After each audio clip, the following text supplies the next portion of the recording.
As we know, my name is Nabila. I am a student at UNSW studying Law and International Studies. The ICSOA family knows me as someone who dabbles in the creative arts. I'm also an advocate for women, particularly women of colour, and their empowerment in all fields, as invariably expected of a law student. Tonight I would like to welcome the Honourable David Shoebridge, who is a Green Senator in the Federal Parliament, managing the Justice, Digital Rights and Defence and Veteran portfolios. Previously he served as a Greens MP for the Legislative Council from 2010 to 2022. And he became a voice for social justice and public accountability. David is a strong advocate for human rights, for child protection, and for the heritage of First Nations peoples. David has worked extensively with the community to promote human rights and also to promote social cohesion, both here and overseas. And with that, I would like to warmly welcome David on stage. Please give him a round of applause. For that very warm introduction. I'd like to commence as well by acknowledging this is Gadigal land, and thanks for the acknowledgement and that connection to country that is so critical when we come together and we talk about multiculturalism. Because unless that starts in a good grounding of understanding the centrality of First Nations peoples in this country, the need to walk that path, the truth, treaty, justice, voice, unless we start there, we won't end in the right place. So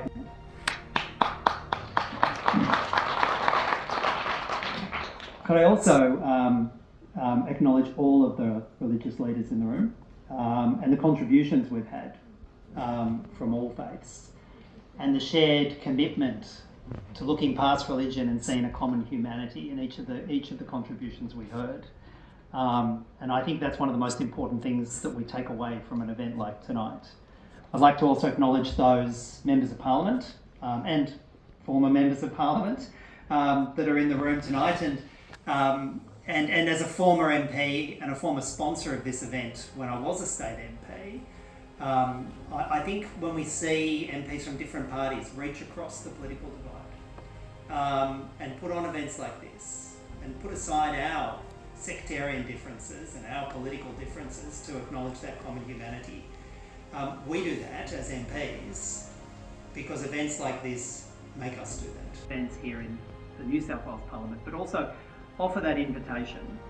Let's do this event too in the Federal Parliament and work together in the Federal Parliament as best we can over the next few years.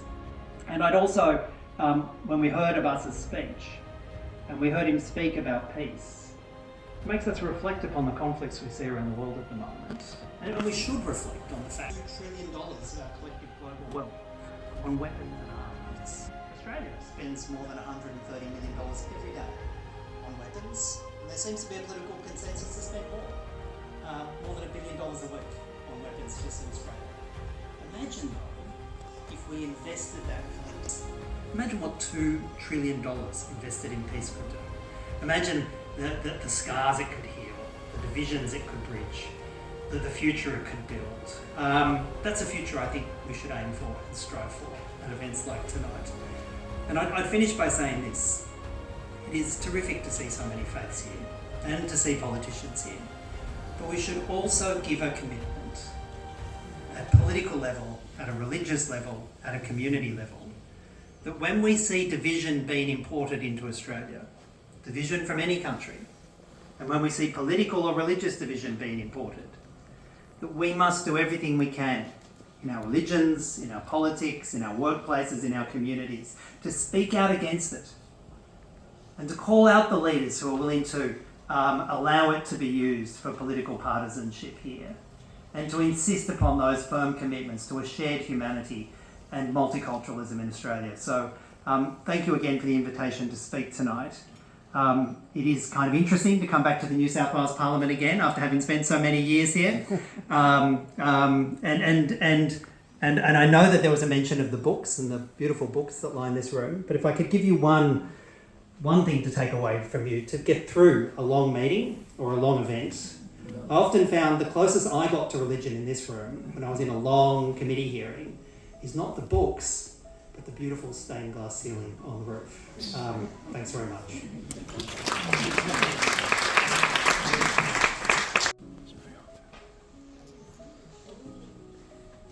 Yeah, I'd like Dr. Shanti Raman to hand over this award.